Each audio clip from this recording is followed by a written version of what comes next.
Hey, everybody. Welcome to another edition of Saber Talk Live. Let's go.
Welcome, everybody. I see some people in the chat already. Mundo's there saying, I'll be home in a minute or in a bit and beyond. Awesome. I am going to drop the link in the chat for anybody that wants to come on. Tim McAndrew says Anthony's late. Yeah, we were late. Sorry, guys. And Charlie, thank you. Thank you for being here. Yeah, we thought we'd do a show and talk about like all the things that Harris loved. You know, Harris loved Ahsoka, and we haven't talked about this series at all yet. So we thought we would talk a little bit about that.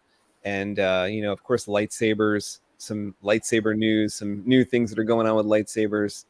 And also, you know, share your memories of Harris a bit later on. So, have you guys watched the Ahsoka series, like all 6 episodes? Yeah, I have. I'm not. I haven't done 6 yet, but I'm up through 5. Yeah, I was up through 5 like before today's show, and then I watched the 6th one while I kind of prepared.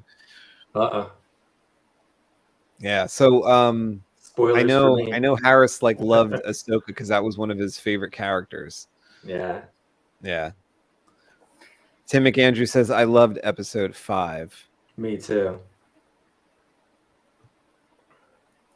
What happened in episode 5? Remind me. Anakin and Ahsoka duking it out. Oh, right, yeah. The world between worlds. Yeah, that was insane. Hey, Felicia. Lots of lightsaber fights and lots of ship battles. Hey, welcome, Felicia. Nice to see you too. Yeah, like my favorite part of that episode, like some other people, was let's see if I can pull it up. The you know, the young version of Ahsoka was like pretty cool to see. Because I remember Ahsoka from the Clone Wars cartoons, and that was pretty cool to see like a live action. Like that looked a lot more like the Ahsoka that I was, you know, used to. Even though I like Rosario Dawson, like in this role, it's not like imbuing that character to me. And you know, I was never like a huge fan of the character anyway. Like I never really thought like Anakin had an apprentice. Like that's what goes on in my head canon, is that he didn't have an apprentice. But you know, I understand like the Clone Wars and you know, the Rebels show and stuff like that feature Ahsoka all the way through the Clone Wars. I was more a fan of like the original Clone. Was it called the Clone Wars? Where they did like the Samurai Jack style animation, and they had the shorts. They're only like 3 minutes long. Like that's the Clone Wars cartoon I liked. But was that the kind of anime style one that had like 3PO and R2 and no? Yeah, they had. Well, it was actually made by the Samurai Jack like animators, I guess, or like creator. And it you know, it had that style, and then it was kind of 3D rendered when by the time the Clone Wars series came out, you know, the 30-minute cartoon series, they had the 3D modeling, kind of fleshed out those designs, but they look different because they were like 3D modeled more so. And look, someone else named Space Windu. What's going on? I wonder if that's the dude that I sent you the video of, Space, that did like a music video with a lightsaber. Yeah, possibly. I've seen that video. It's Is pretty that awesome. you, Space Windu? Other Space Windu 2? So this actress Barbara was telling me she's been in quite a bit of stuff. Yeah, some other like Disney series on Disney Plus and some other roles. But this like little Ahsoka like really looked like the one from making the facial expressions and kind of the whole bit like the Clone Wars cartoon when Ahsoka was younger, because she kind of like grew a bit in the series. You saw like her whole rise. Like the thing that I thought was cool about that episode was the how they got the lightsabers right. I think a lot of like people like us could appreciate that they had the different ages of Ahsoka, and they have obviously the white ones when she is adult, and they have the blue ones that she started out with, and then the green one like when she was going throughout her training. I thought that was pretty cool. Oh, this isn't the Space Windu with the rap song. Yeah, you should. Okay. Pretty awesome. He was like rocking with the lightsaber, the one that I was thinking of. Yeah, I think. Yeah, me too. I think she played an awesome role with that too, with Ahsoka. I think she nailed it. She nailed it. She was just in that movie with Adam Driver, where they end up like landing on Earth during the time of the dinosaurs. Oh yeah. That's right. I forgot about that. You're right. The reviews weren't so good on it. I haven't seen the movie yet, but I know what you're I enjoyed it. I enjoyed the heck out of it, but yeah. Then again, it's Adam Driver. Yeah. So yeah, man. Going back to what Space was saying, Harris really liked the Ahsoka series. I went to his house about a week and a half ago, and we watched episode 5 together. Nice. He was telling me I had already seen it, but he hadn't seen it yet, so I said, "Play it, put it on, let's watch it." So we were there just sitting in his living room, spinning our sabers and watching episode 5 and whatnot, and he was digging it. He told me he was digging it. Like Space said, that was like one of his favorite characters, Ahsoka. So he was really feeling the show. He was really liking it. So yeah, and I want to also take this opportunity to just say thank you to everyone who reached out to us, either through Civilized Sabers social media and personally also, for all of you guys that have watched Saber Talk and watched Space, Harris, and myself throughout the years. I just want to say thank you on behalf of Civilized Sabers and Space and I. We really appreciate the messages and you guys getting in contact with us and just letting us know, how much you guys appreciated Harris, Heshi, and the show and hanging out with us in our talks and stuff like that. Saber Talk is never going to be the same without him again. It's always been the Three Musketeers doing it, so it's like now we have a void, but we continue this because it was the passion that we had with him, and so we will continue to honor him, his memory, and continue our passion for Sabers, and that's why we're here. So thank you guys for messaging us and reaching out to us, and for hanging out with us and tuning in tonight too and chatting in with us.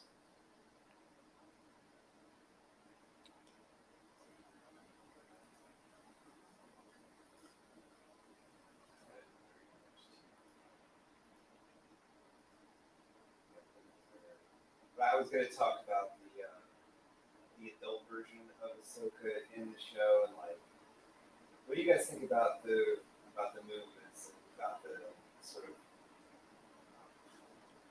the fights and the different I will say regarding the show, I will say the quality of the show it's like a movie. Just the quality of it looks really good. I think we've come a long way with TV shows and sitcoms and such. It looks pretty good. Like it looks like it could be seen in the movies, you know.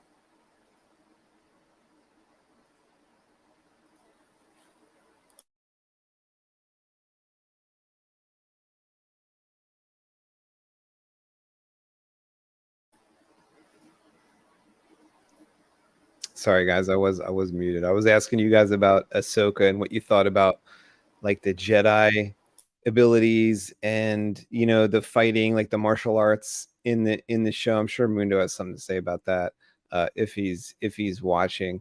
To me, like the prequel battles and stuff were so entertaining. Is Jedi Arms Dealer disconnected? Is he trying to get back in? Yeah, it looks like it might have disconnected somehow. He'll probably pop back in shortly. Yeah. So the like the prequels, when they had like Nick Gillard directing the sword fights and things like that, they just seemed so energetic, like where the actors were so athletic in performing the moves and stuff. And you can actually see that in the Ahsoka series when Hayden Christensen's back for that role in episode 5, that he still like has all his moves, like he just kind of looks like he still got it, so the fight in Ahsoka that I thought like was kind of the best one was when I guess Balon kind of beats Ahsoka, right?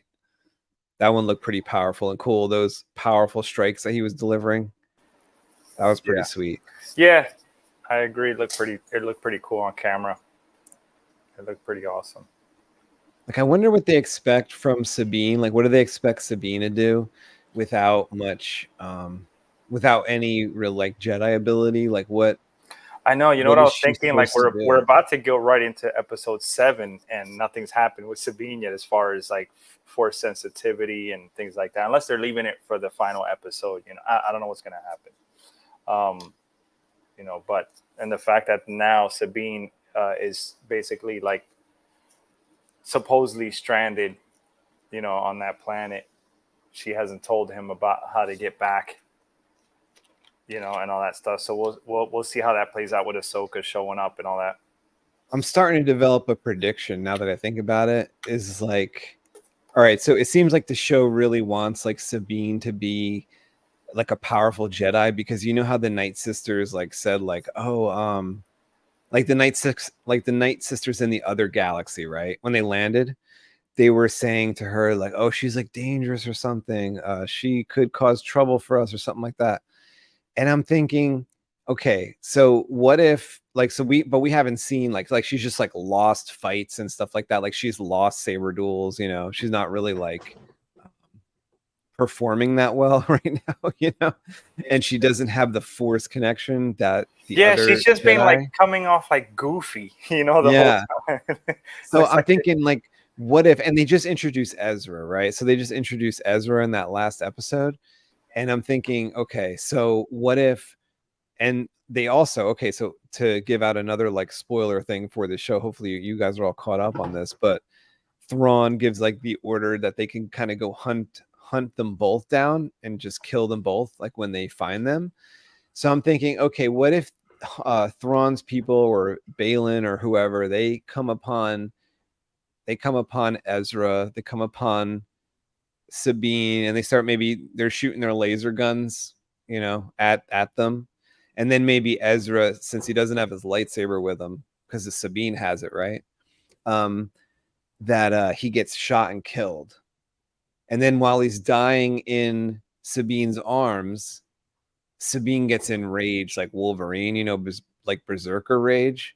And then the force comes out then. What do you think? That would be dramatic to see. Like resurrecting like they did with Rey.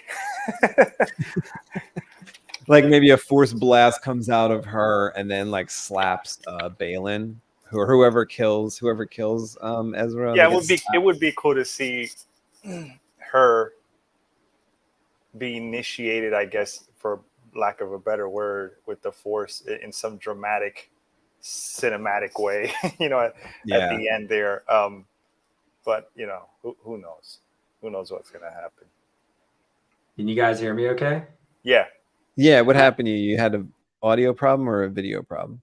I think Harris just jumped into my Macintosh there while Gabe was talking about him, because that's the first time in a year that's ever wigged out. Like my screen was going crazy.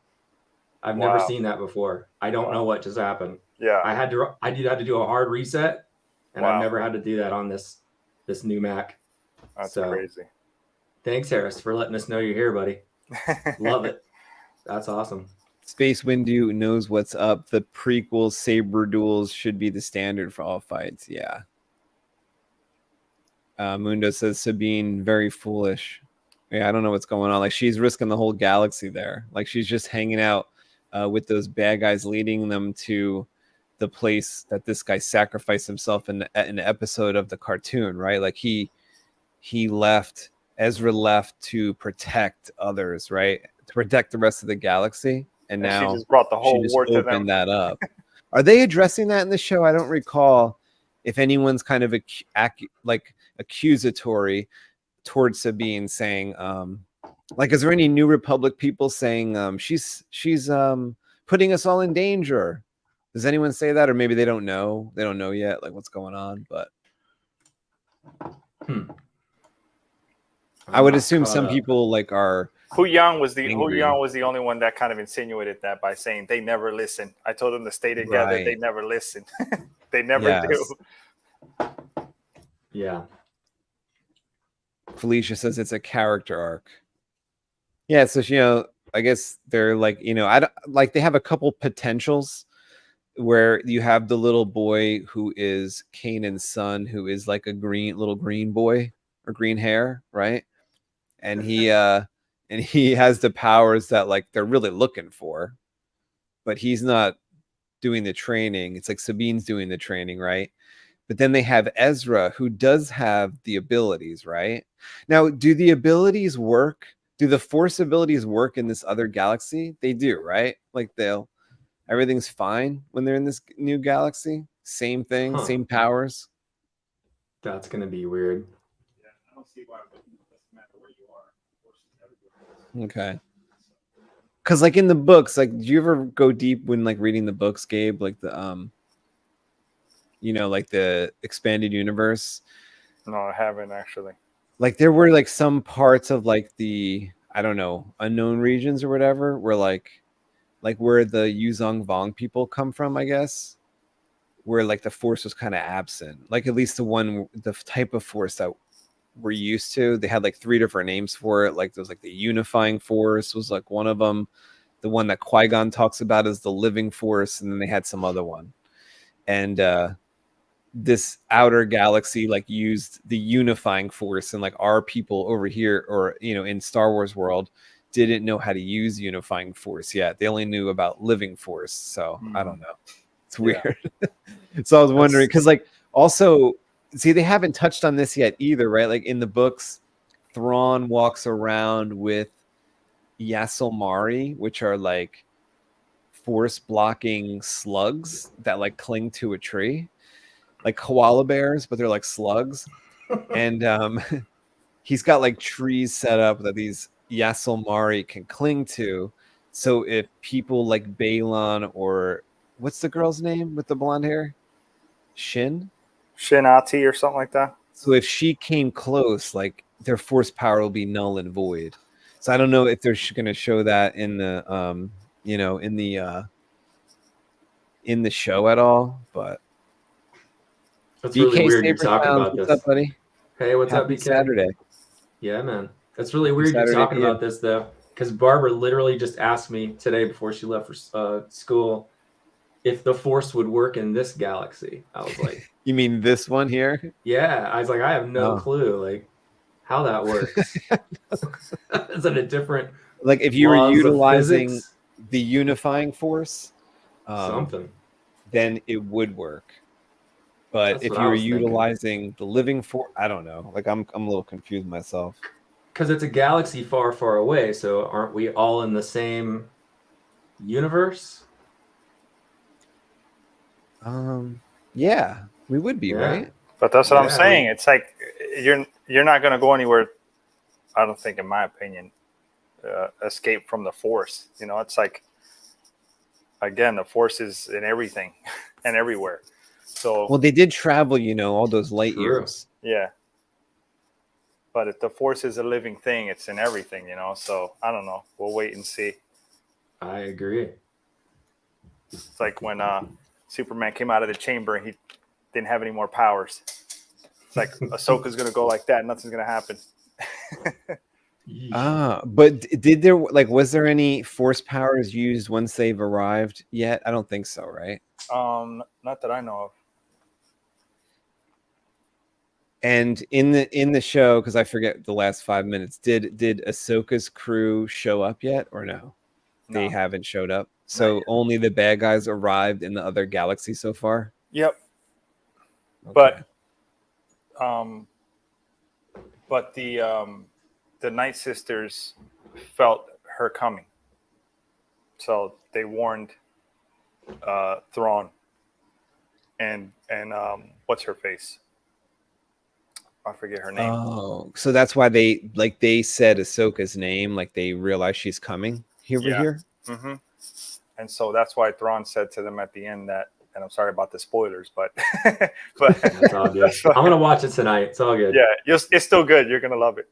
But that's why he said to them, he's gonna have to, and it's really not a spoiler because they don't say what it is, but he just tells them, I'm gonna need your basically your magical power services one more time, and then they cut scene. So they don't know. They don't say what they're gonna do when she shows up. They should strike her whales with lightning, like the Palpatine style lightning from the new movie. Like that would mess them up. Like, are they in the whales or? Yeah, like they're Jonah. Inside it? Yeah, they should hit them with lightning. I don't think the whales would like that. They pulled a Jonah and jumped in that Joker's mouth. That would actually be pretty incredible if they would have to make her survive though. Like, how would she survive? Like, coming out the mouth, like maybe she pops out the blowhole. There you go. Birth by blowhole. Yeah. That's funny. I wonder how they're gonna arrive. Like, they're gonna arrive like in a blaze of like glory, start shooting, or are they gonna arrive like too late? Like, maybe something happened to Ezra, it's too late, or I don't know. Like, I love this comment too by Felicia, because the Night Sisters didn't say they felt Ahsoka coming. They just felt someone coming. Oh, but did Sabine say Ahsoka or something? Not that I recall. I could be wrong, but I don't recall Ahsoka's name being mentioned, except for one time where they suspected her still alive or something, and Thrawn was like, I thought she was supposedly dead, But when the Night Sisters warned, like, somebody's coming, and Thrawn mentioned Ahsoka, like it could be her. I thought you said she died when Balin threw her off the cliff or whatever. But hey, who knows? What if we see Luke again? I was gonna say, do you think we're gonna get another OG reveal in this? Yeah, what who do you knows? guys think? You never know. That'd be cool. Yeah, that'd be cool. It'd be crazy if that would like blow people away. I think if because how they create Luke, like it's almost completely like CGI or whatever, like in the Mandalorian and then the Boba Fett. It's like somebody, but then they like overlay like Luke face to them, I guess, or whatever. Mm-hmm. So what if you have that character chilling out with Anakin, with Hayden Christensen in that netherworld? That could create some people freaking the fuck out. Yeah, because like you have father and son like doing something. Mm-hmm. I don't know. That's one idea. I mean, if you're gonna go all the way, right? Like you have this CGI Luke, you have Hayden Christensen. She was just in an episode. It's like when you get the gears turning, there's only like one place you can go. It's like get them on screen together. That's never happened. I know, right? Like maybe, oh my God, this is Mace. bugged out. Like, What if Mace Windu showed up? Go ahead. yeah, that too. I mean, maybe they have to fight Well, somebody. it's Like, gonna happen, I think, eventually. But go ahead. What like were you maybe gonna they say? have to fight, you know, because in that netherworld, it's almost like anything's possible, maybe. So what if there's a Yeah. big bad? For instance, like this would be kind of crazy. Like, what if it was like Anakin, right? Hayden Christensen and Luke, CGI Luke, but they're standing in the you know, in the netherworld. They've joined forces to fight the spirit of Darth Vader. You know, so you got like Darth Vader in a costume, which is like, it's kind of like the you know, like a monster, maybe even more. See, like my idea for Darth Vader was always that like the costume we saw in that you know, episode 4, 5, and 6, which with, you know, the boots and the cape and the certain mask. It was like maybe that's what they settled on, but over the years there could have been like different attachments. Like, you know how General Grievous had like those big clawed feet and stuff like that. I always imagine maybe Darth Vader at some points had attachments that he maybe had given up on, like maybe they're just BS attachments. But it could be like something like that, like a monster version, a Frankenstein version of Darth Vader with like Grievous style clawed feet and like maybe more arms, you know, because there's like a like a ratcheting up to the where they got to Vader, right? It was like Grievous, like Palpatine's using like a force sensitive creature inside a robotic body, and like that led to Darth Vader's creation, right? So take that and combine it, like the predecessor to Darth Vader and Darth Vader himself, with like maybe he's got 6 arms, 4 arms, maybe he's got extra lightsabers that pop out. That's where I think that could go, which would like bust through the ceiling, you know? Yeah, what do you guys think this netherworld thing is? Is it something that's actually out there, or is it something that Ahsoka generated in her mind when she was unconscious? Like, what do you guys To me think? it's BS. Like, to me it's a BS like mind thing, like insider mind. Okay. What I thought was a bit of a stretch was the whole world in itself, how it existed, and the father and the son and the sister. You know, that was a bit of a stretch for me. And So it makes it a little bit more, I don't know what's the word I'm looking for, but a little bit more difficult to accept, I guess, some of these scenes, you know, some of these things that happen that play out in this plot and stuff, because I know that when the sister died, she gave life force to Ahsoka, remember, to relive and all that stuff. So Ahsoka maybe somehow through that spirit that's in her, or that force or whatever that's in her, has access to that, you know, world between worlds and stuff like that. Either knowingly or without knowing, I don't know. But all that to me personally, just a a bit of a far stretch. You know, it gets a little bit way too deep, and now you got this Matrix, you know, world between worlds and stuff like that, where you got all these little portals and you could see times, and it's almost like a time machine, you know. So Right. it's a bit much for me personally, but you know, I mean, at this point, what are you gonna do? You got to roll with the punches and just go along to see how the story plays out. What's up, Mundo? Mm-hmm. What up, guys? What's What up, up? Mundo? What up? And Laser eye Mundo. happy Saturday, guys. Happy Saturday. But you know, we're here to honor Harris's memory and everything. And you know, Nice meeting you. it was just a devastating blow to hear about, you know, Harris. And so my condolences to the family and everybody here at Civilized Sabers. Thank you, sir. And you know, we know we're gonna keep his memory alive with Mundo Madness Mondays, guys. You Yeah, know. thank you for Agreed. doing that Monday show. That was a little Yeah. too soon for like me to like talk about things. Like me and Gabe were actually like talking around that time. It was only like a day after, and we were just stunned. I couldn't even believe that it had happened, let alone kind of give my feelings on it. You know what I mean? Exactly. So thank you for doing that and acknowledging, you know, Yeah. Harris's lifetime and his accomplishments and stuff like that. You know, On Monday, yeah, that and was really nice. I had to, man. I mean, that was just if I didn't get it out like that quickly, dude, it's still kind of hard to deal with. But at the same time, it's like, we need to make sure that, everybody knows, and including his family, that, how great this guy was. I mean, you guys know him a lot more better than I did, but I could always have called him and you guys and got questions answered no matter what. He even called me back at work a couple of times. So like, dude, that's badass, man. You know? And so that was a real great thing. And I love them dearly. I mean, as a friend, and I know everybody loved him, and there's not one person that, yeah, he touched. I mean, their hearts just, he touched everybody's lives in a positive manner, even with his rants. That's one of the things we loved about him, right? His rants on the show. Full Harris. Full Yeah, So many Harris, people were man. like emailing me and Instagramming me and telling me that Harris, they were just talking with him.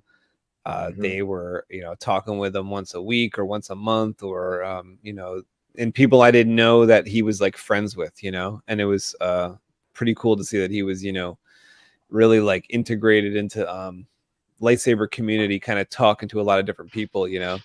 Um, Mhm. he was so invested in like talking to people about lightsabers that kind of hurt his feelings sometimes when people would say something negative on like Facebook and stuff like that. So me and Gabe would try to tell him, it's always going to be something negative, but take all the rest of the positive ones. And there really was a lot of positive ones because we were getting like so many messages over the past week. Right. So that was like really, really cool. Even just right before the show, some people had emailed me, and it was really cool to see that Harris had touched them, and even some people who hadn't met Harris, but he helped them, or somehow taught them something or something like that. So it was pretty cool.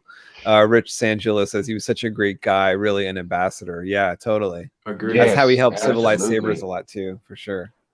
He was Mhm. famous, man. Harris, in my opinion, never met a stranger. The impact that he had on anybody he met was like, it was just impressive to watch, man. The guy was like a walking cartoon character. That's the best way I could describe it. And Yeah. Absolutely. he never met a stranger. Absolutely. No matter, I mean, we'd be, after doing Saber Talk, we'd go to a diner around here, us three, and we'd just go eat and stuff. And he didn't care who you were, where you from. I mean, this guy just would just talk to anybody, everywhere. Obviously, a good conversation piece was always that he's always wearing his saber on his belt. Everywhere he went, he just open carry. We would even do saber talks about open carry. I remember that. And he'd I always be remember rocking that. he'd always be rocking his hilt everywhere. And so he never met a stranger, man. That guy was like the fire in Civilized Sabers, man. Because and again, he was the one, and I mentioned this before. He was the one that came up with our name, and also we owe him such a gratitude and thanks for his contributions to the lightsaber community as a whole, and personally to us who he impacted, and became close friends, and like Space and I, where he was like family. There was times he was crashing here for days with Space just to get work done. I would crash some once in a blue moon whenever I could. So again, thank you to everyone that reached out. And emailed, contacted us through Civilized Sabers and personally about him, man. We're taking it again, Mundo. Also, just to piggyback off of what Space was saying, thank you for just mentioning that. It was a difficult time for us to come on and talk about it. It was a difficult time for us to cope with it. We didn't know. I didn't even know how to cope with it, to be honest. I just shut down. I shut down because Saturday night, I found out through his family that I was the last person he spoke to. So Wow. it hit me hard. It hit me extra hard to know that. But I was glad, man, that God allowed us to, meet him and be blessed by his presence and his character, his charisma, and everything he had to offer, again, to the lightsaber community, to friendship. This guy was so dynamic, and everybody that's followed us for years know that he was a musician. This guy has so many friends and family involved in the music industry, and he impacted a lot of people all over, man, all over. So yeah, man, we're definitely deeply saddened by this this loss for not just us, but the entire lightsaber community as a whole, man. We lost a giant, in my opinion, and a personal friend. And again, that was my Jedi master, man. Before I met Space, it was me and Heshi for a while, for several years, before Heshi came to me again, because he never meets a stranger, and said, listen, there's this guy lives up here in North Jersey, goes by Space Windu and blah, blah, blah. Let's go. He makes lightsabers, and let's go meet him. And we took the drive up here, man, and we just hit it off, and one thing led to another. We're just organically evolved into what it is now, and the rest is history, man. So yeah, man, he's gonna be I got no words, man. I got no words, because I'll start crying. That was my family, man. That's everybody. And I feel you, dude. And I feel you. And when I did the show Monday, I felt as you guys did, man. And I knew that it was that important to get it out, because the flood of emotions that come along with it, right? Not only to honor him, but to honor Civilized Sabers as well, because again, thank you to Space that, for allowing me to take over Mundo Madness Monday and to do the Monday shows.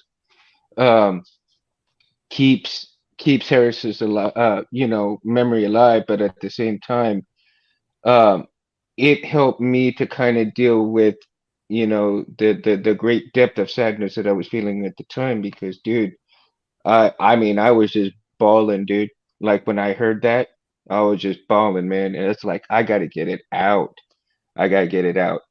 So, and to honor you guys because of Civilized Sabers, it was a big thing for me to do it. And like I said, and you guys don't ever have to thank me to do it, even though you do, but you don't have to, because it's for him, it's for Civilized Sabers, it's for the world, what we have, and again, like I was saying on the show, Harris does not want us to be like balling and everything. He would say, shut the fuck up and let's drink, let's get busy, let's make some sabers, let's get crazy, dude. Let's get crazy. Come on, dude.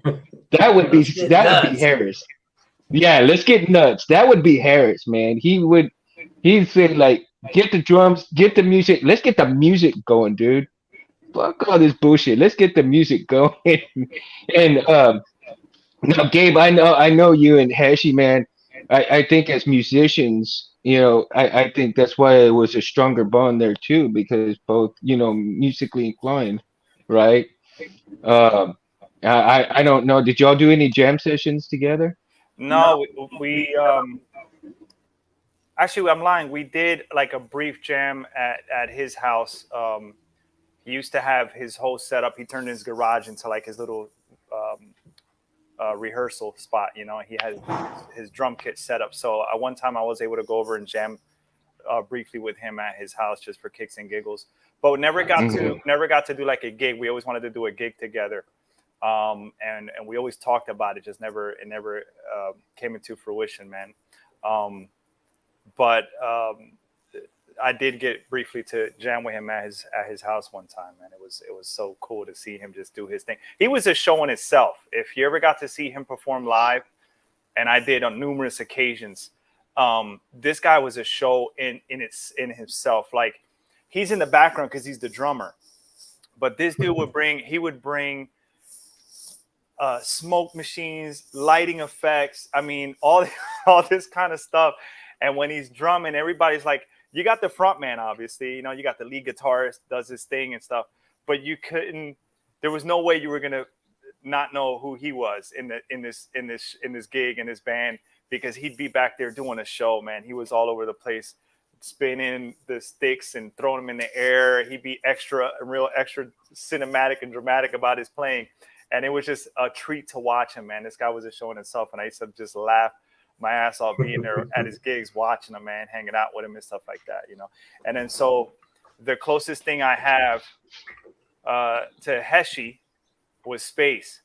So when that occurred, that we lost him, man, I was talking to Space about this. He and I were just chatting about it a couple of days ago. Like, I just wanted to be at Civilized Sabers HQ with Space, man, because that was our brother. It was, like, again, the Three Musketeers.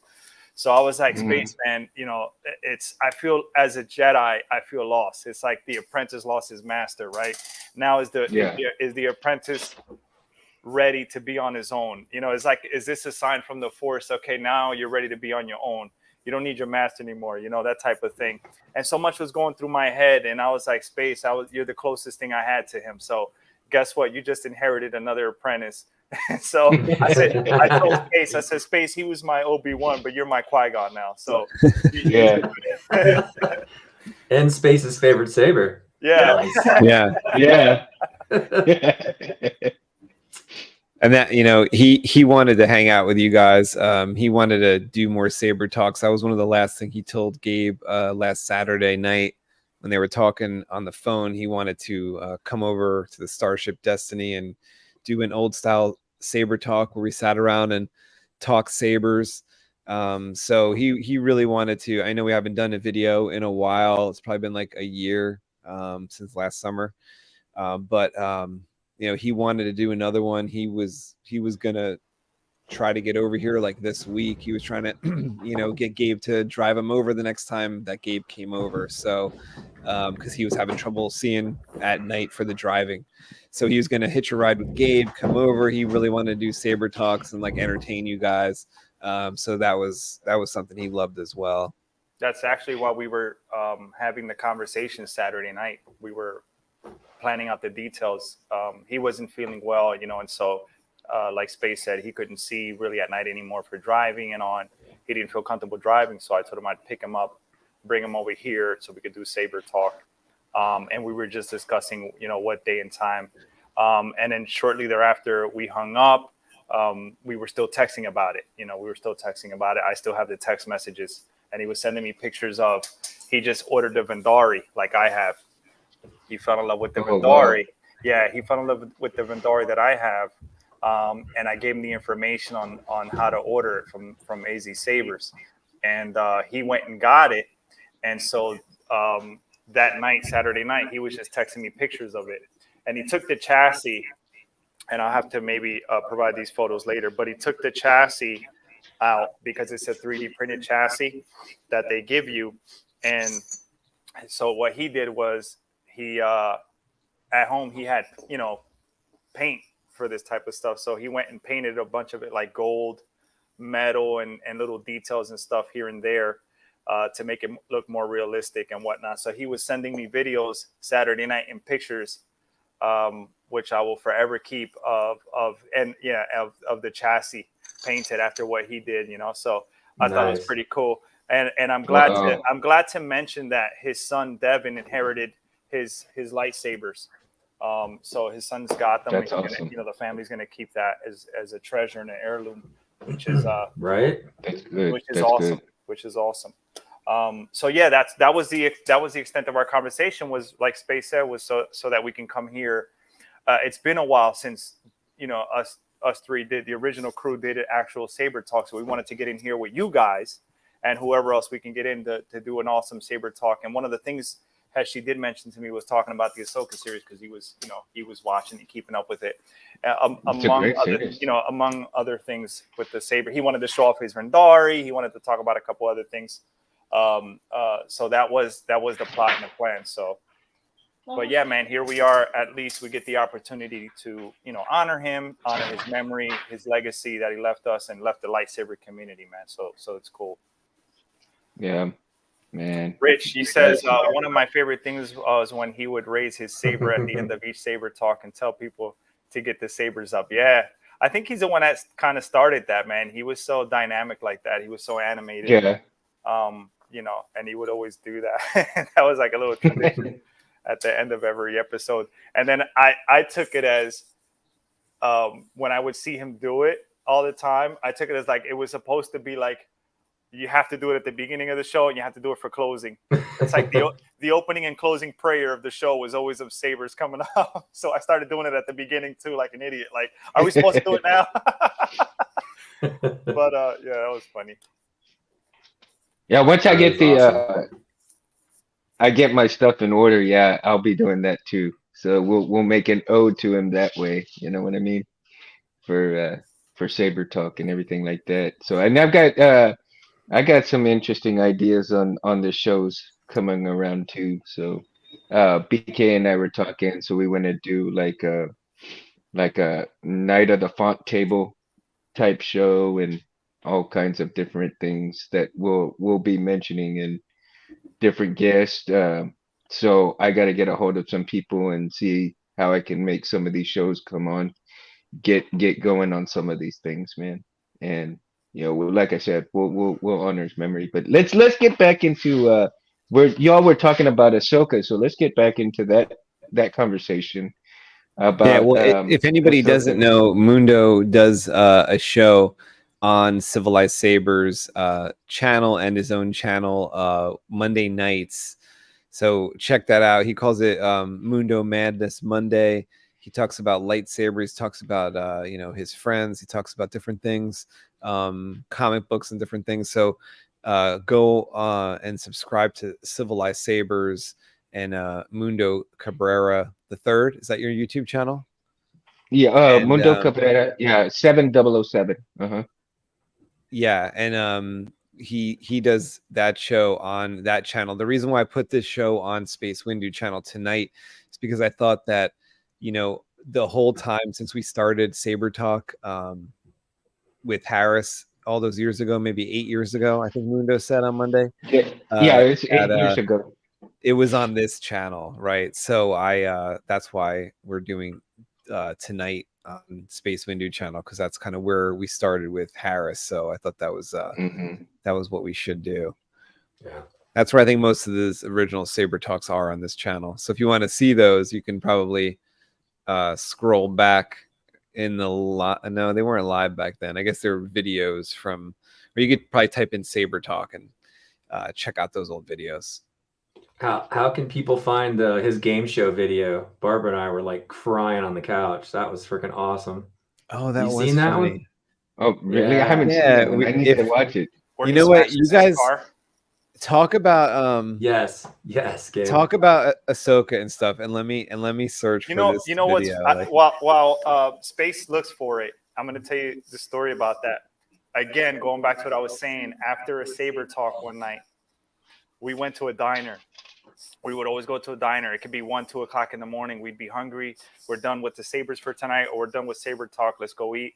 We went to a diner, and we're sitting there chit-chatting. It's like, I don't know what time in the middle of the night it is, in the morning hours, wee hours, 1 or 2 or 3 or something. We're eating, and I don't know how the topic came up. But Heshi starts talking about when he used to live in California.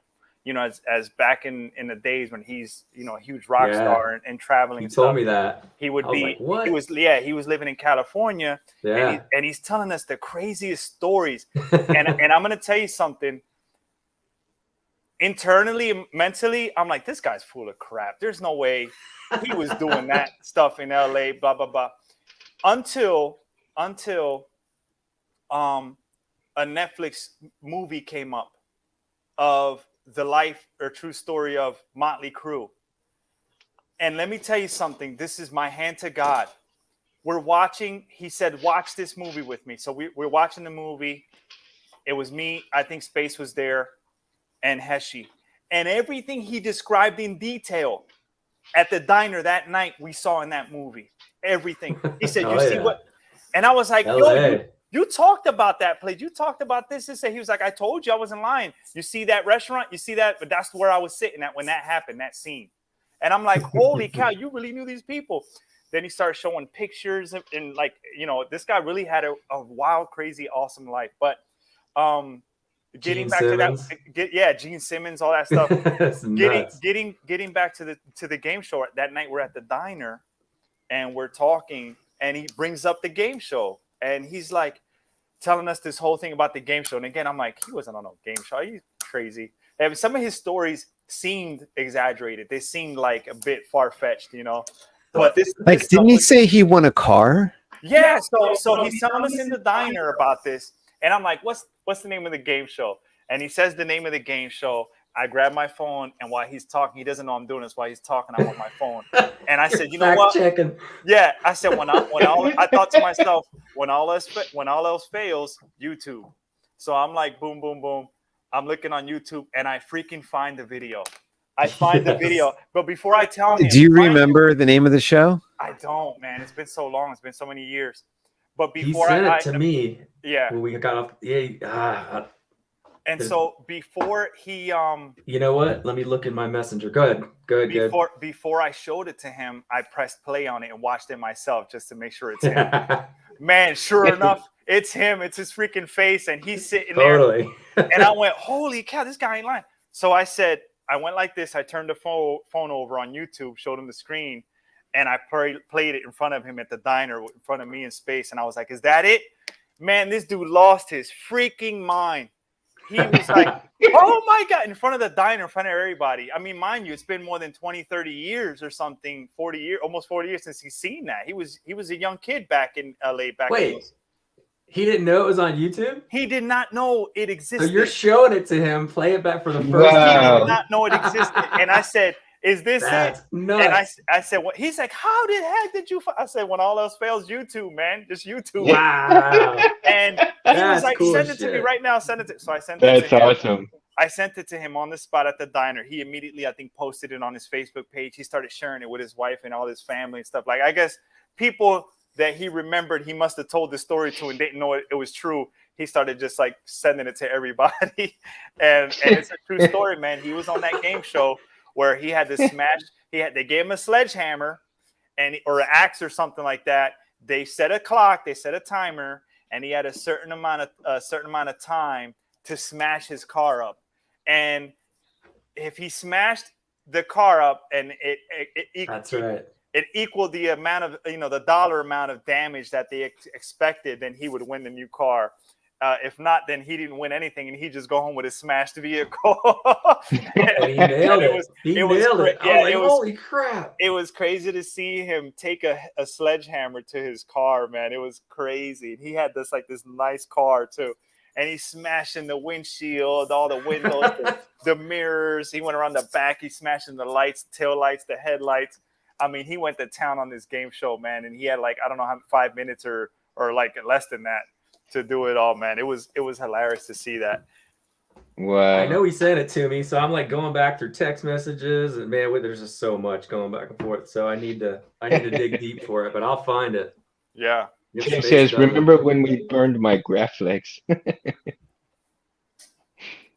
Oh yeah, Tim, I remember that. He fried it. He felt so bad. He was telling us about it. Man, and I had plans to go up there. I was talking to Kelly, my wife, and I was saying, I need to get together with you guys, and because I always wanted to go and see the three of y'all over there. Yeah. And hang out one time in the Spaceship Destiny with all of you guys there, and do a saber talk with the four of us there live. That would have been so freaking awesome, man. And right. And I had started saving money for to go over there, and it's just like, and then when I found out he passed, I had already planned on I was thinking about calling him and saying, hey, you want to do a Mundo Madness Monday with me? And then I got so busy that I got sidetracked on calling him. And I said, okay, well, let me go ahead and I'll text him that night. And then I just found out while I was at work that he had passed, because I think it was his daughter who put it on Facebook that he had passed. And I was like, oh my God. Yeah. Oh my God. I think she did it on Sunday. I think though. She did it on Sunday, and I was like, oh my God. I was just like, my heart just sank, and it just went boom. And that's when I knew, okay, I know what I need to do. I know what I need to do. So that's just crazy. That was just crazy. Yeah, I saw Robert Sotomayor's post and was just like chilling on the couch with Barbara. She was watching her show. And I read it, and I was like, what, one of our own has fallen, to the force. And I was just like, oh my God, who's he talking about? And then I couldn't register it. It was just like, Harris, and I jumped, like it's just jolt of like surprise. And Barbara's like, what's going on? You okay? And I was like, yeah, you need to check my eyes on this, because I don't know if I believe what I'm seeing. And so she like read it, and sure enough, she pulled it up.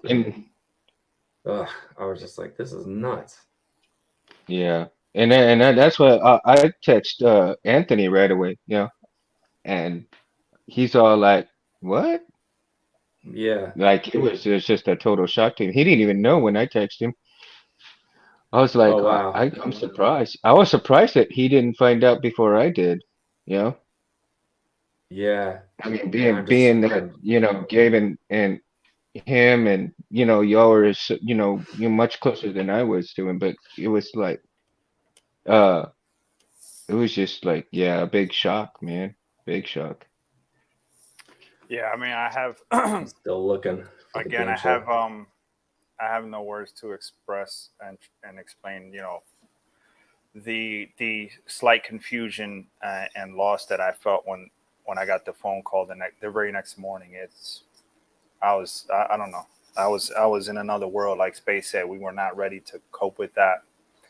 Um, and understand how to cope with it and how to deal with it and what to do, what not to do, what to say, what not to say. We were just so lost for a few days there, man. So Yeah. but it's feelings like that allow you to understand how impactful and how important a person is in your life. Sometimes you don't really see it. You don't really see how much. Absolutely. And not to say that we didn't appreciate him while he was alive. That's not what I'm saying.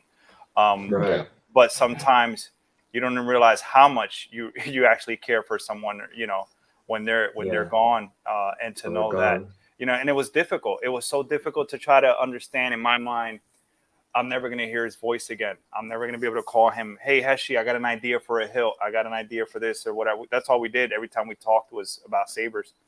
I'm coming over. I'll be there in 20 minutes because I live close to him. I'll be right over. I wanted to talk to you about this or blah, blah, blah. I'm never going to hear him again. I'm never going to hear his ideas. I'm never going to see the phone ring and see his name on the caller ID to talk about the Ahsoka series, to talk about when the next Saber talk or whatever it is, or even music as a musician, because as Mundo mentioned, that's how we related on other levels, because we were both musicians and played in bands and for years and had, that kind of experience and that kind of life. So we related. We were talking about music or we're talking about sabers, and I was like, how do I cope with that, man? How do I gain the strength to understand how to accept that, And Yeah. Space and I were discussing that for days. Like we didn't know how to express it to each other. We didn't know how to cope. And I'm like, Space, I just want to be with you, man. That's the closest thing I got to Heshi is Civilized Sabers right now. Aside from his own family, he treated me like family. Because we were neighbors, so I was always at his house. I know his kids since they were children. Now they're like on their own. Grown adults basically. So aside from that, I was like, I wanted to be with Space because that we were the three brothers. So and again, please do not take this as an offense to you guys or anyone else in the lightsaber community that were friends with us also. I'm not saying in any way, shape, or form that we're not grateful for your friendship and your love and your compassion for us and your support for us or anything like that. But being that, Heshi and I knew each other personally on many levels for years, it was just hard, man. And I was like, Space, I need to come over. I need to be with you, man. I can't. Yeah. I don't understand how to deal with this. I don't know what to say, what to do, how to think. And it was, during those progressive days that I was like, realizing and understanding a little bit more and more how much impact he had on my life. And then also seeing the impact he had on the Saber community when people started reaching out. I'm like, wow, man, this guy was, again, never met a stranger. He's just one of those guys, never met a stranger, man. Never, ever. Tim, yes, I saw your comment there. Remember my birthday party? Yeah, I was there. Tim, I got the opportunity to come to your birthday party with Heshi and Space and all your other friends that were there. So I remember your party was actually pretty fun, man. Thanks for having us and inviting us there to your party. We talked about that for days actually afterwards because it was pretty cool to come there and hang out with other people, like-minded people that shared the passion for the lightsabers and Star Wars, which is pretty cool and very rare. You know what I'm saying? I don't know where you guys live. If you have, a lot of friends that are share, the same mentality as you as having the passion for Star Wars and lightsabers and stuff like that, but we don't. That's why we were so tight because it was just us three. Tim, I don't have a you lot. guys are it for me. Yeah, You guys I are don't it for have me, I bro. don't have a lot of people I can just grab the phone and be like, yo, let's go hang out. Let's have a lightsaber party like I see sometimes Yeah, I don't on either. Instagram. Yeah, same. These groups Me get either. together, these saber guilds get together, and it's like 20, 30 deep, you know, and they're having these lightsaber parties and stuff. And I'm like, damn, I wish we had that around here. Yeah, Right. You know, this right here, what's going on between us right now, that's my lightsaber party. That's it. This is right now. for me Same too. for me. That's why it's so special for me right here, right now, when I get together with you guys, because this is it for me. This is it for me as far as uh, lightsaber family friendship right here. This is it, man. I don't have anybody else. Nobody else in my family, none of my other friends. I have very few friends, and they could care less about the Star Wars shit. So it's like, to me, you guys are, family, because this is it. This is who I can talk to about my Star Wars stuff, right? Yeah. And that's what makes it so special when we're on like this. Now, Gabe, let me ask you a question. Do you have a voicemail from Harris? I believe I do. I think I have a Okay, couple. let me tell you, man, you will always be able to hear his voice if you do what I did, like I did on my memory saber, Yeah. is you turn it into a font Yeah. and put it in the saber, bro, and Yeah. he will Yeah. always be there next to you, Yeah. because that's how I did my best friend, man, to honor his memory, to have him with me everywhere, to have him that close.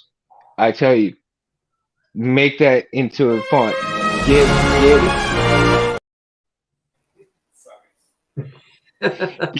Get as much as you can out of that voicemail, Yeah. and turn it into a font, man. And Harris will never be gone, and you will always hear his voice when you need it. Yeah, You man. know. That's a good idea. I'll help you out with that, Gabe. Whatever you need, man. Yeah, man. That'd be cool. You want I gotta you look want at to my phone.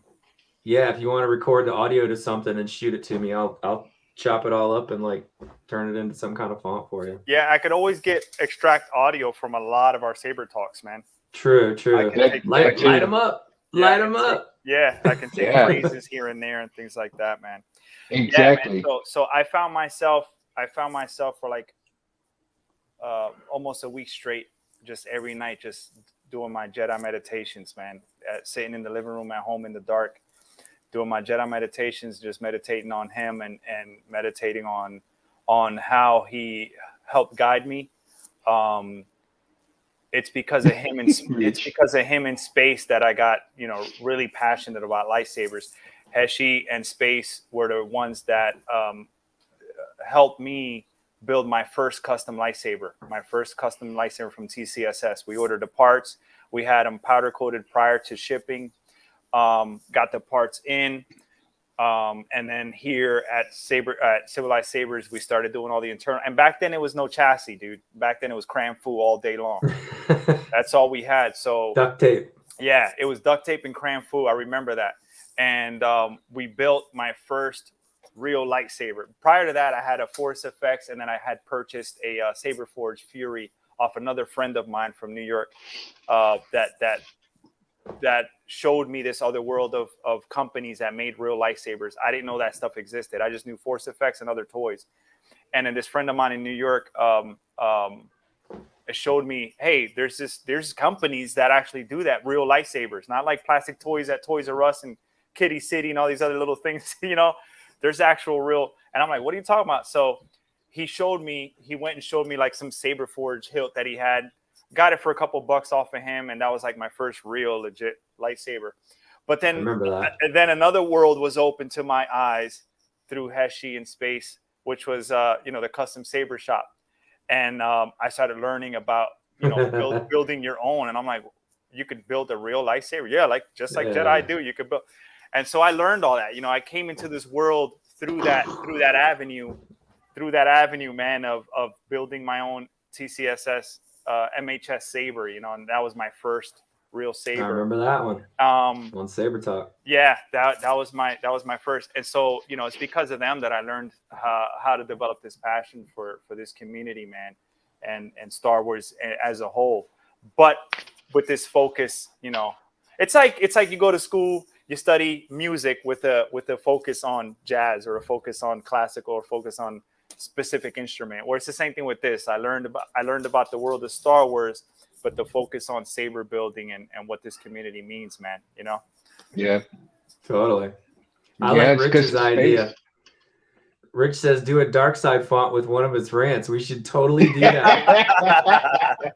That's badass. Yeah. No, Rich, we yeah, have to dude. call the font Full Harris. We'll just call it Full Full Harris. Harris. There you go. Right on, dude. That would be awesome. That'd be rocking it right there, dude. Yeah, for sure. That's funny. I can just say I can hear him right now in full Harris mode. Hey, Mundo, let's get this shit going, man. Yeah, man. But yeah, he would start off with, "Let me ask you a question." Remember that every time he would start a rant, he goes, "Let me ask you a question." Yeah. Right. So you knew he was on a rant when he said that. You knew he was on a rant. Yeah, when he would say that, I already knew. Not just a rant. He had sort of an argument, sort of a debate. Is Yeah. why he would enter his arguments or his debate by saying, "Let me ask you a question," because he already had the vibe of what your point of view was going to be. He wanted to not argue about it, but just express where his point of view on it was. So Sure. that was good old Heshi. He used to like, getting in these type of conversations, and just being down with it. That's all he was about. And I know him on a personal level. He would do it. How can I say it? Basically, just out of the passion of talking about sabers. There was times where he didn't give a shit. He didn't care what you thought. What he cared about. What he just wanted to have the conversation. He was just passionate about a certain show or the lightsaber, what it was, and he just wanted to talk about it because he loved talking about it. He just loved picking your brain. He liked expressing his ideas and concerns. Yeah. And theories about stuff, and he would just do it for shits and giggles, man. Because when the cameras would turn off and we're sitting here, just me and him or us three talking. He didn't care. He just wanted to talk. He just wanted to let it out and just have a community. That's all it was, man. He was just genuine about his passion, and so Yeah, absolutely. And the argument meant nothing to him. It was just, let's just talk about something, because he wanted to put it out into the universe and talk about whatever it was with this lightsabers and the Star Wars community. Obviously, yeah, there was certain things that he would stand firm on his opinion about, but predominantly it was just about the passion about it, man. It was just he didn't care. He did not care. He just wanted to talk about it. He was one of Space Window's biggest fans. All he did was watch Saber Talk all the time. He'd have it on repeat. He would reach out to Space and, "Hey, I'm watching Saber Talk," or he'll tell me, "I was just watching one of our old episodes, man. We got to get back together." That type of stuff. He was passionate about it. And something I wanted to real piggyback off real quick was what Space said earlier with him about Heshi. He would get really upset, man. We'd have to talk to him a lot when people would bash Civilized Sabers online. And we used to tell him, "Dude, don't feed into that stuff. It's not for everybody." Right. I get it. Yeah. I get it. Not everybody wants to sit here and understand why you would have to spend $300 or $400 on just a blade. Yeah, you could go online and order an entire thing for $200. I get that. It's not for everybody. You know what I'm trying to say? But for the ones who it is for, let's be passionate with those customers, with that community. And you know what I'm saying? Let's build on that. People are going to hate. That's just the reality. People are going to hate, People are going to hate. That's just the reality. Cool. Don't feed into that stuff. But he was just so passionate that he defended what he believed in. And he'd go back and forth and he'll come tell me in face and he'll be group texting us or talking on the phone. Sometimes we'll do conference calls on the phones and talk about that. And he'd be like, "Man, I had to set some people straight. We're going back and forth." And I'm like, "Dude, let it go." And he's like, "No, man, no, they need to understand, man. They need to understand." And I'm like, "That's just the thing, man. Not everybody's going to." But that's the cool thing about this. That's the cool thing about this community. Not everybody has to understand. You know what I'm trying to say? Yeah. It's not for everybody. The same way people won't see the purpose of spending, again, a couple $100 for a blade, or even spending $200 for an entire thing. Some people were like, why am I going to spend $200 for a lightsaber? You know, I got $50. Okay, go to one of these websites that'll sell it for that much. That's your cup of tea. More power to you. I get it. You know what I'm trying to say? But then there's other people where throughout the years have built a passion, has built an understanding, have built and worked hard on the knowledge and experience, and now can appreciate a $400 blade or can appreciate $1,000 lightsaber. You know what I'm trying to say? The same thing where he and I would always relate on, and anyone that's a musician or has an artistry or passion for something else could possibly relate. Whereas me playing guitar, my dad, my first guitar, he bought it off some guy on the street for like $150. Fast forward 30 something years later that I've been performing. Now I have instruments up worth in the thousands, you know, just for one, because now I've developed the passion, the experience, the knowledge, the appreciation for the craftsmanship, the appreciation for the woodwork in that instrument or whatever. And the same thing with Heshi. We would talk about his drum sets. You know, he started off with a cheapy one. Now his is like thousands and thousands of dollars worth of just one little part. And here he got an entire kit. It's the same thing, man. It's the same thing in the lightsaber community and anything else you do. It doesn't matter what it is. Some people start off cheap, easy, simple, work your way up. I had a Force Effects Graphics was my first one. I jumped to Saber Forge where it's a little level higher. I went to an MHS a little level higher because it's more customized now. Worked my way up to now I got an Genesis Custom Saber Ascend with custom powder coating. You know, badass. You know, so it's just badass. You know, it's not for everybody, and that's cool. It's not for everybody, and that's cool. And I get it. And I would see the comments. I see people coming on there bashing the crap out of us because it's so much money for a blade, and I don't get it. It's just a blade. I understand if it's the whole thing, but and I get it that you don't understand why, and I respect that. You know what I'm saying? And yeah, absolutely. And let me chime in on that because A rant one of the worthy shows. of Harris. What's that? What's that? A rant worthy of Harris. Yeah, yeah, exactly. And one of I know that one of the rants that he did though on one of when somebody was bashing, I went on there and I backed up Harris, right? And I told him, and one of the shows that I did was also to back everything else up too. I said, you know, I was one of those people that when I first started out, you know, because thanks to space, you know, I was able to do the memory saber and get it working and everything. But one of the shows that I did was that I never appreciated how much work it took, how much money it took to actually build your own lightsaber, right? Custom lightsaber. The time that it takes to order the parts, the time that it takes to get the parts in, the amount of money for the build, the type of build that you want to do, the time that it takes to build the blades, the parts that it takes to build the blades. See, when I first started out, I kept questioning how much money is it really for this? Why is it that much? That was my question all the time. Why is it this much? Well, when I first started building it, I finally understood after breaking everything down, after buying all the parts, you break down, and then the time that it takes to build the blade, the time that it takes to solder the wires, the time that it takes to check the hilt out, the time that it takes for you to make sure that nothing is going to burn up, you know, make sure that your pins are on point, make sure your soldering's good, all of that stuff. And if you choose not to do that, if you choose to hire somebody and you want to ask why is it so much until you do it yourself, you will never know the answer why it is so much. And That's that is 1,000% what right. I've learned. That's 1,000% right, dude. That you hit it right on the And nail. yeah, man, and that is the reason why, you know, I will back up anything from Civilized Sabers or anybody who asks why do I need to pay this much?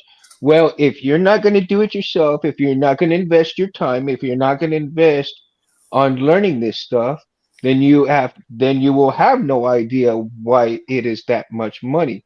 Because to the person building it, yes, it's a labor of love, but there is time and money and parts, and here's the biggest thing. Time is nothing that you can bargain with. You Correct. either get it and you utilize it, or you lose it. And that's all there is to it. If Yeah. you don't utilize your time the way you want to, then you can't complain about it. You know, I mean, that's all there is to it.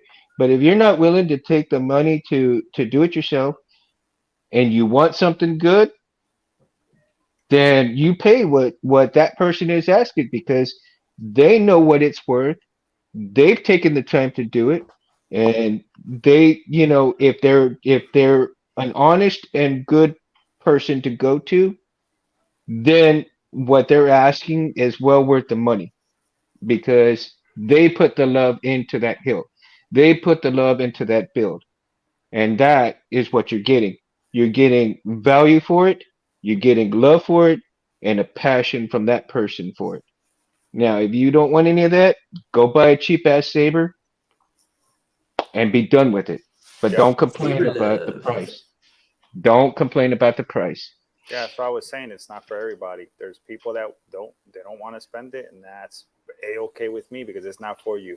I have no right to criticize you or bash you because you did not want to spend X amount of dollars on something and I did. You know what I'm trying to say? It's not for you. You might not understand what it means to me. You know what I'm trying to say? So it's the same thing. As a musician, I go back to that. Some people are like, why would you charge that much? Well, look at how many years I've been studying it. How many times I have to take time away from my own family to sit there and do rehearsals. How far do I have to drive to get to you? How many hours do I need to stand there to perform, to pack up equipment, drive back by myself? And you know what I'm saying? I'm charging you for my time. I'm charging you for my time that it took me to get that good to be able to perform and so on. So it's the same thing, building these things. And I'm preaching to the choir with you guys because you guys are in this community.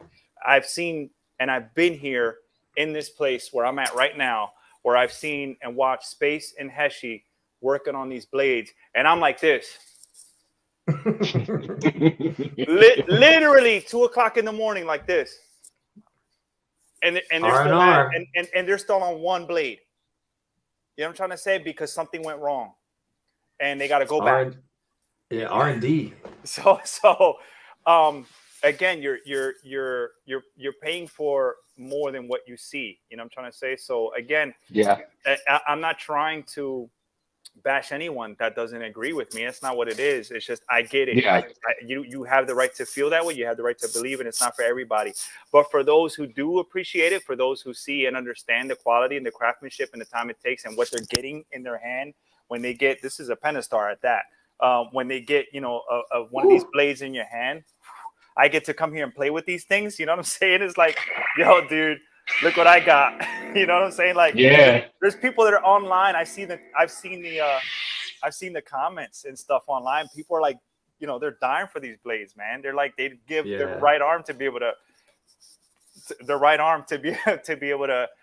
play with one of those blades. So I'm honored and privileged to be able to see that firsthand and see the work that goes into it. I'm not a techie guy.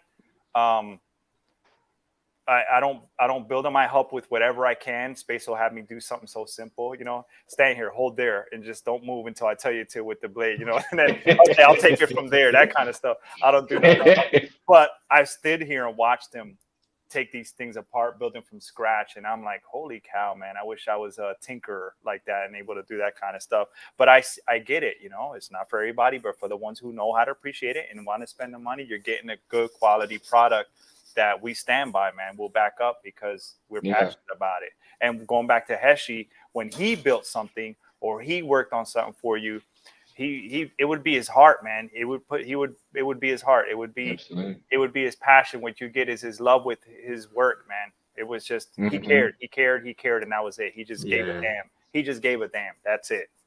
Definitely. And he would call me up all fired up about the Civilized Sabers, like chat, some of the comments and stuff. I'd be like, dude, you guys are building Ferrari blades. Not everybody can get a Ferrari, but if they can, they're in love for life. And he's like, wow, I never thought about it like that. So I don't know if that helped ease like his concern about the comments and stuff, but he was very passionate about it. Yeah, Very. he would get so upset, man. We're like, I seen some of the stuff, man, Yeah. on our YouTube channel comments, on our Facebook or whatever, Instagram. Some of these comments, you know, they could be offensive, they could be hurtful, whatever.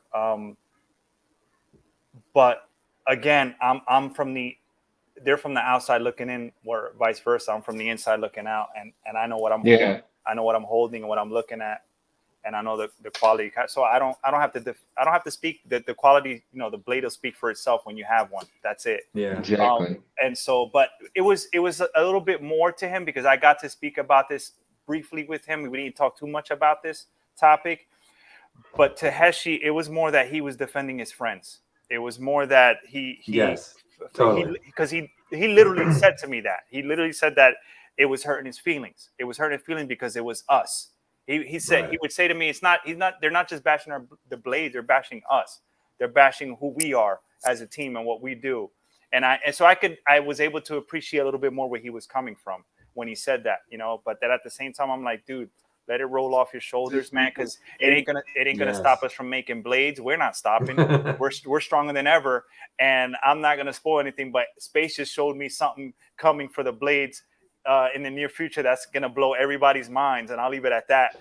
But you know, I told him we're not stopping, man. We're just gonna keep going stronger and stronger and stronger. And Absolutely. One thing that I will always be grateful for and appreciate was when this all civilized things started, Civilized Sabers and stuff, in my own little world, my own little fantasy world, imagination, I would always think like, wow, what if this like blew up worldwide? What if this like stuff, like it just became commercial, like boom, we just like hit. One thing that I would always say to myself in my heart, in my mind was like, I just pray to God that this bond and friendship doesn't break up because of it. You know, like it happens to a lot of these multi-million-dollar companies and stuff like that, where money and fame or power, whatever gets in the way and stuff. And I would always think that, like many of these other companies, these other lightsaber companies, I'm sure they all, you know, thought the same thing, like how big can they get, you know, because that's the goal. You want to expand. I get that. And I always thought when this first started, like, damn, this is only just 3 friends that are just like, have this chicken fever with lightsabers and these blades and just have fun getting together and, you know, and just hanging out and either talking about it or working on them and stuff like that and just sharing it with the world. And the next thing you know, people are like catching on to it. And I'm like, dude, if it ever blows up like that, you know, I just hope that we're always this tight, you know, and I'm grateful that we always did. The company itself, the Civilized Sabers, isn't worldwide. It isn't like, you know, like we wish to be, where we can just quit our jobs and just live off of this full time and just be out there. But I'm glad and I'm appreciative for the friendship that it built, not just in us 3, but with you guys and everyone else that supported Civilized Sabers and Heshi and us as a team, you know, doing this stuff, man, because it's been a great adventure. It's been a great walkway for me as a Jedi believer and as a person who loves this stuff, man. It's just, I keep learning. Again, I'm not a techie. You can talk to me about it, and it's like I'm listening to you speaking Chinese. But just sitting here listening to it, it's just, you know, it's just a passion, and I can listen to you guys talk about it all night long, man. Well, you know, Gabe, we can't do what you can do on a Spanish guitar, so right. Well, the one thing I used to tell Harris was, there was only like 3 people making these comments, you know, and then there was like 200 or 300 people who like have gotten blades and really like them. So, totally. you know, it's like such a small little, like, I guess what the phrase is, like the squeaky wheel gets the grease. So, you know, they spoke up, but there was really only like 3 of them. And unfortunately, you know, the negative times are usually like louder. So, but yeah, I just wanted to. It just shows how passionate he was about it. You know, he didn't care if it was 1, 2, or 3. He just wanted to be known. Hey, you don't say that about us. You know, that's just who he was, man, and that's what made him. That's what made him awesome. Yeah. Hey, Space. I noticed Tim's just now sitting down. You want to let him in, or you want me to let him in? I didn't see that on my screen. Oh, I'm seeing that now. Yeah, I can let him in. What's going on? So, you know, Hey Tim, how you doing? Hey Tim. What's Doing up, good. Tim? Got my saber out. Awesome. Nice. Rock Is that and one of roll. Harris Rocking, helped man. you with? Hey Titan, Power Rangers. Yeah, what no. up? What's up, guys? I can't believe he's gone. I Yeah, I didn't get a chance to speak to him for a while. Mm. Yeah. So I'm just scrolling Facebook out of the blue, and then now you see Harris Schlesinger died, and like, no, Yeah. Ouch. no. I kicking myself thinking I should have reached out to Mr. Harris a lot more than I should have. Because last time I talked to him, he's like, "No, I'm out of the saber business." You know, he was having some trouble with his wife. But I remember the first time that I actually reached out to Harris. I was looking for someone to install my Graflex, and I think the first guy wasn't gonna do it or something. I don't know. So I reached out to Harris and like, "Hey, I'm looking for someone to install my saber who's close by." He's like, "Hey, I'll do it." Like, "Hey, I'll come pick you up. We'll take you over to my house in Southampton." And then he's having me wiring all the stuff. Little did I know that we wired it backwards. And that's where I met Gabe. And I remember Anthony was trying to call you up. And I said, Space Windu, the Space Windu on YouTube? Like, he's Worldwide, baby. these space. Hey, there are people in New York at New York Comic Con who knew who Anthony was. And I'm not That's kidding. funny. Because I showed didn't him know the blue ghost blade that Anthony made for me, and he's like, "This is one of Space Windu's blades." Oh yeah, that's one of Anthony's blades. This was the Genesis Custom Lightsaber booth. Oh, okay. Cool. Oh yeah, That's I don't even fun. know if that saber blade still works because it doesn't work on any of my sabers for some reason. Send it back to me. I'll hook it up. Thanks, We actually Anthony. just found like a problem on one of Gabe's blades that he came over with. So yeah, I'll repair it. No worries. Yeah, Sometimes something pops out in there. It's like weird. We think something maybe like popped off in Gabe's saber blade because one of the strips looked like it was out earlier. So Yeah, it's a brand new TriStar, and then even just today, just me getting here today, we noticed it. I didn't even notice it at home or anything like that. So I don't know at what point that happened, but we're seeing. And the thing is that Space noticed it first and didn't say nothing to me at first earlier. And I'm spinning it. And I'm not like, I don't even pay attention. And It's so then, bright. You yeah. don't know when a segment goes out. I was about to say like, is something wrong with that blade? Because I was typing and I like saw it out of the corner of my eye that I was like, it doesn't look as bright as it normally. Yeah. And then at one point I stood here, and then that's when I noticed it. And I said, Space, is it me or is it like dim on one side, or is it just a shadowing thing? And then he was like, "Oh yeah, I saw it a little bit ago, and I was going to tell you something." so I mean, it happens. It's technology, man. It happens. So Yeah. that's another one we'll have to work on. But Tim, what you were saying earlier about people knowing who Space was, even at the con and all that other stuff. Yeah. The more time I've spent here throughout the years, the more appreciation I have for him, for Space. Also because when I first met him, I had no clue who this guy was. Heshi just told me about it.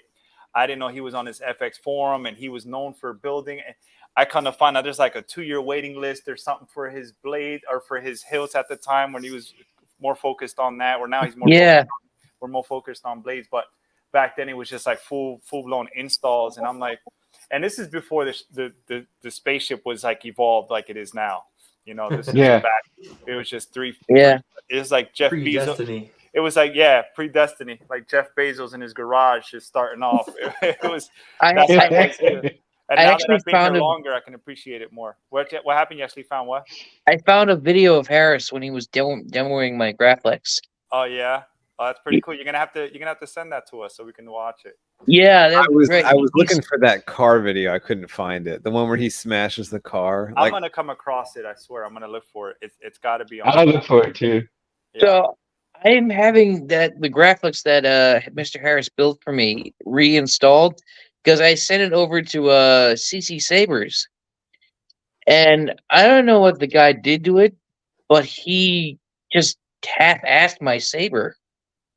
Like he just threw the chassis in, and the chassis fell out and snapped the wire, so that made it useless. So I got, if anyone knows Aaron from AW Sabers, he's reinstalling it, and he just re-riveted all the rivets. That I feel bad because Mr. Harris just did a great job, but Aaron said that the rivets are too big. oh, it wasn't like accurate or something. No, I told Aaron that Mr. Harris wanted to do it like close to the Wampa scene in Empire, because that's the mine's in the ESB configuration. And what else did he say? He's also redoing my dad's saber because my dad just recently passed away. Oh, sorry to hear that. So Yeah. sorry. So it's just like a double gut punch. So Aaron's working on my Gundam saber. I'm curious, Tim, what board did Harris install into there? The first time was a Prism V5. Nice. Then we went to the Profi. Oh, okay. Then wait, no. I The was gonna first say, time was a Nano Biscotti. okay. And then probably the Prism. Yep. Then from Nano Biscotti to the Prism to the Profi. Hmm. And I remember when you guys came to my birthday party, and he was showing off, what was it, Han Solo's blaster? Oh yeah. Yeah, Is that what he had there? What he had like a the DL-44. yeah. Because he I don't recall that. I remember. I think he had his Graflex with him, but I don't. well, he remember. brought my Graphics over as a present, and you Oh. brought your Anakin's Attack of the Clone saber.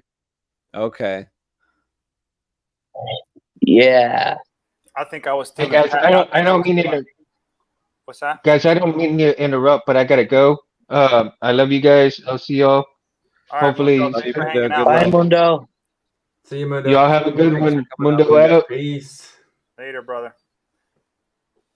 No, I was saying I think I was still in Padawan mode when we went to Tim's house. I don't even think I had a saber yet. Yeah. That was right before you started building your saber cave. Yeah. Yeah, I was back then. Yeah, Felicia Mr. Harris. says, our space and Go ahead. Arm Stealers still meeting up for Halloween. Yeah, we are. We're gonna be together in California for Halloween. Game so on.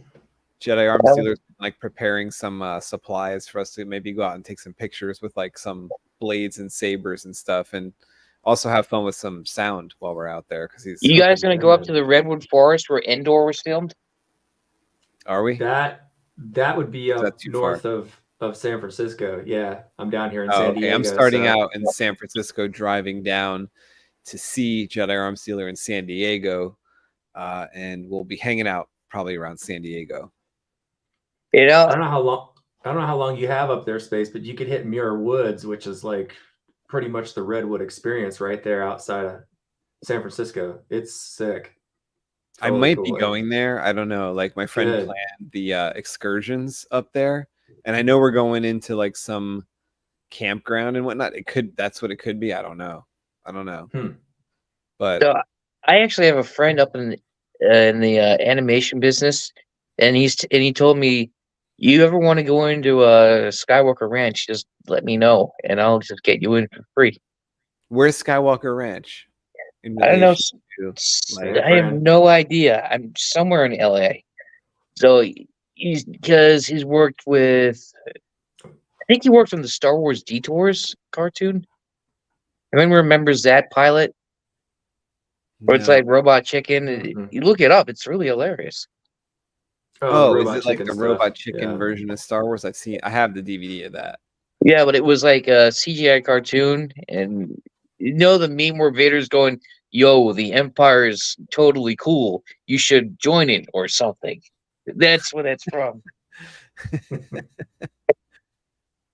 Hey guys, Robot Chicken.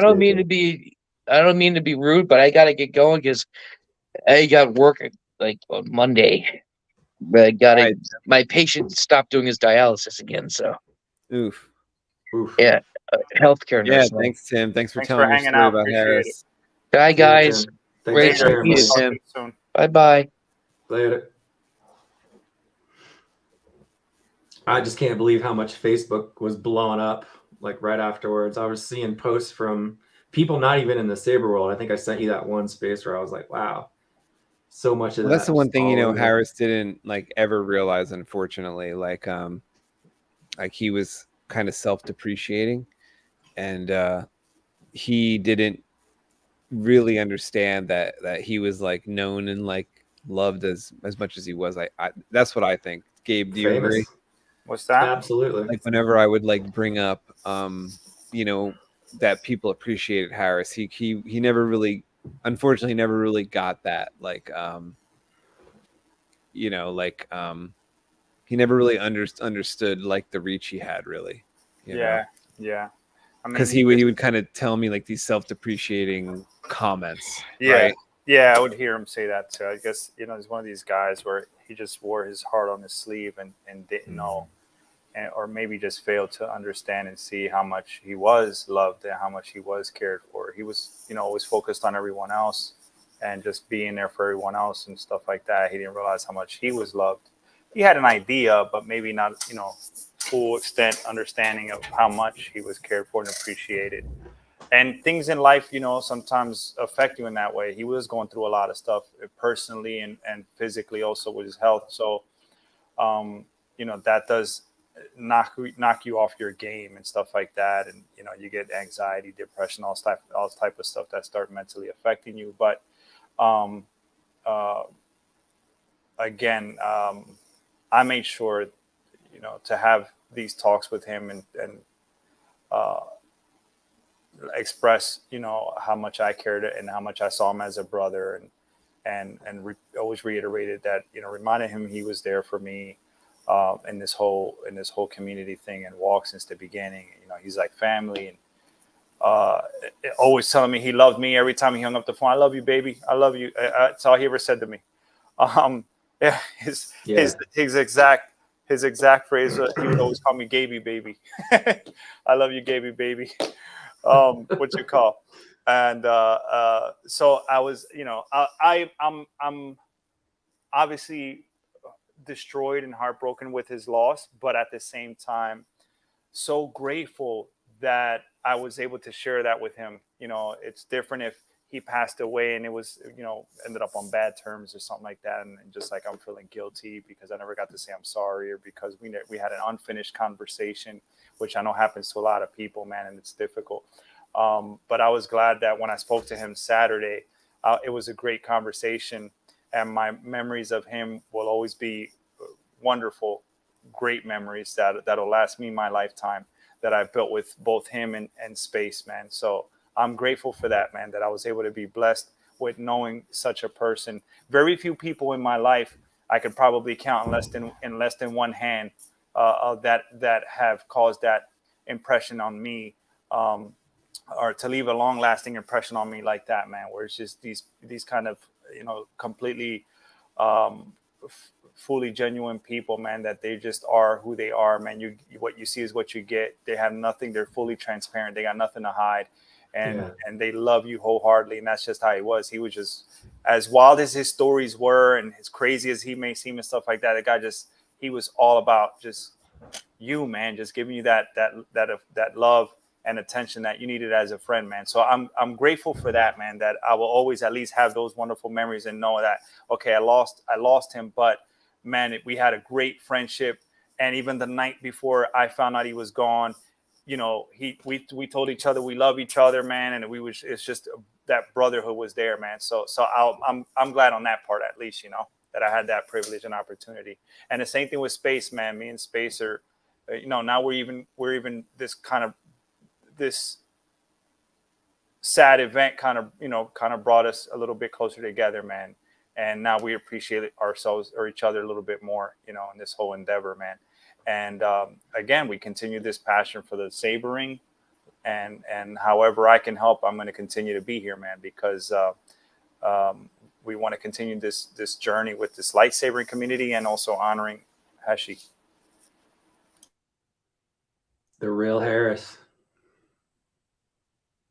Yeah, I He's actually always didn't real. know that Gabe because Gabe contacted me first, and you brought Harris with you, you know, and I hadn't talked to Harris, but I talked to Gabe first, so I didn't know that that Harris watched the videos first, right?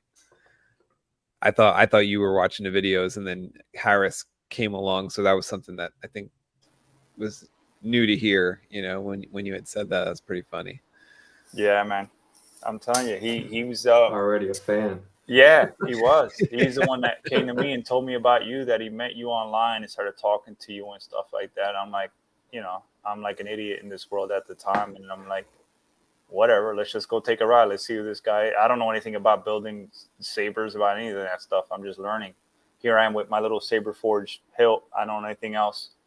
And it's crazy because I come here and I get to meet Space and all that stuff, and I'm introduced to this world, and I don't have a damn clue of what I'm doing here exactly, and don't understand how to appreciate. And there's other people that would kill to be here, you know, to be in the shop here and play with these blades and these, and yeah, and I didn't know how to appreciate it back then, you know, because I didn't know what it was.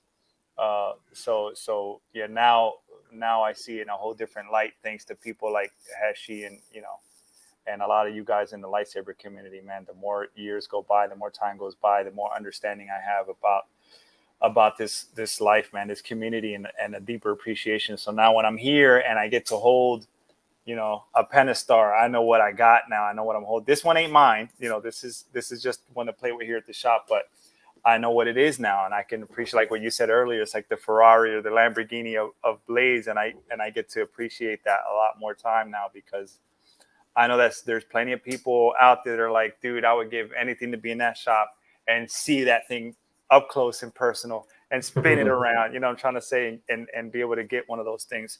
And it's totally worth it, man. It's totally worth it. Again, it's not for everybody, but for those who have the opportunity to get one, man, it's awesome, man. It's awesome because you got a guy that's working full time, and he's sitting here in the shop after hours, 2 till 1, 2, 3 o'clock in the morning sometimes, you know, working on these blades, working on these hilts and stuff like that, man, to just get you to something that's made by hand, you know, custom made and stuff like that. And you have a deeper appreciation for it. And now I understand that a little bit more now that Heshi's gone, man. And I think back of all the stuff he helped me put together, and the times I had to go to his house for him to solder something for me and fix something that I broke because I didn't know what I was doing, because I'm an idiot and I'm just bashing stuff around and spinning. And Space will tell you how many times I've been here. I think I've gone through like 10 speakers already in all the years that I know, one every year, I think, or 2 a year. And I'm always blowing out speakers and messing things up. So, and Jedi Arms Dealer, I don't know how many times I've been hitting you up on Facebook about programming and Profi and doing things and all this other stuff, man, because, you know, you're guys, learning it. Yeah, you guys helped me. So now that I'm here, I got that, you know, that better, deeper appreciation for it, man. Yeah, you got it. I remember the first phone conversation I had with him. We were talking about, you know, the saber craft debacle and this and that and the other, everything in the saber community. We were on the phone for about an hour, and we got to the end of our phone conversation, and I had him on speakerphone, and like Barbara was within earshot, and we go to hang up and everything, and he's like, "I love you, brother." I was like, "I love you too." We get off the phone. She's like, "Wow, what a nice guy, man. Who says that at the end of the first phone conversation?" I was like, "That's Harris, man." That's how he So, was, man. He wore his heart that on was his awesome. sleeve. Wore his Yeah, heart on man. his sleeve. He didn't care. The- Again, like I said, he never met a stranger, man. He'd treat you and talk to you like he knew you for 20, 30 years. That's how he was. Totally. That's Yes. exactly how it was being in his presence, man. He's a hugger. He was, Yeah. you know, he was extra about it. But at first I thought it weird. I didn't know how to, because, you know, I wasn't used to that. I'm like, is it a culture thing? Because I'm from Puerto Rico. I don't get it. Like, what's going on? You know, it's all weird. I'm like, is it a culture thing? Like, but then, you know, as time It's a went by, musician yeah, rocker but thing. as time went by, I'm like, you know what? That's just who he is. He's had so much experience in life, man, that he just kind of knew how to appreciate life itself and appreciate his friendships and things like that. And I started kind of understanding that a little bit better. And certain aspects of my life, I wanted to be like him because of that. You know what I'm trying to say? And I seriously mean when I say he never met a stranger, he did, man. I'm like, I could be in an elevator with you, just me and you, because I'm stuck in an elevator. You know, I won't say a damn word. I don't talk like that. But he didn't care who you was, man. He just bust out a conversation and just like he'll start treating you like he knew you for years, like you just said with your first conversation, man. He was just cool like that, man, you know. Absolutely. Space, I don't know if there was something else you also wanted to cover on tonight's Saber Talk. Thanks, Lyle. That's really nice. Yeah. Yeah, let me think. Like, not really. I wanted to, you know, just make sure we acknowledged Harris, that he, you know, wanted to be here. Like we said earlier, he wanted to do Saber Talk. He wanted to continue Saber Talk and chat with everybody. He really loved people that loved Star Wars and loved sabers, and he was into a lot of different things too, like different sci-fi things like Star Trek and music big time. So his two favorite things he always told me were music and lightsabers. So that's pretty awesome. So Jedi Arms Dealer, did you have anything else you wanted to say about Harris or about anything Star Wars or lightsabers? No, I think we've wrapped it up pretty good. Definitely a kind of a bittersweet saber talk, but you know. You got any video clips of them or anything? Yeah, like, so I up? wanted to play something on the way out, which is combines, you know, music and lightsabers, and it was like a clip. I had posted a similar clip on Instagram a couple days ago or yesterday, but I found a longer clip of Harris sort of you know, with the musical lightsaber font. So I was going to play that on the way out, and I want to thank Nice. everybody for coming here today and all the nice comments about Harris. That's really sweet of everybody. Harris was like the sweetest guy ever. He wanted to, you know, have a party every time he came over. Every time we were together, it was like a party.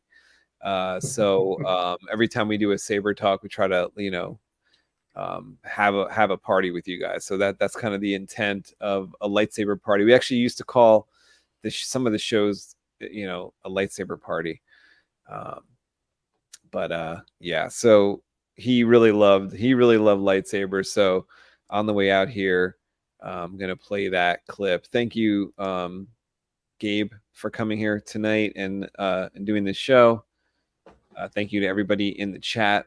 Thank you, Jedi Arms Dealer, for being here. Mundo, everybody that was on the show, Tim, and everybody that commented. Felicia, have a good night. Thank you.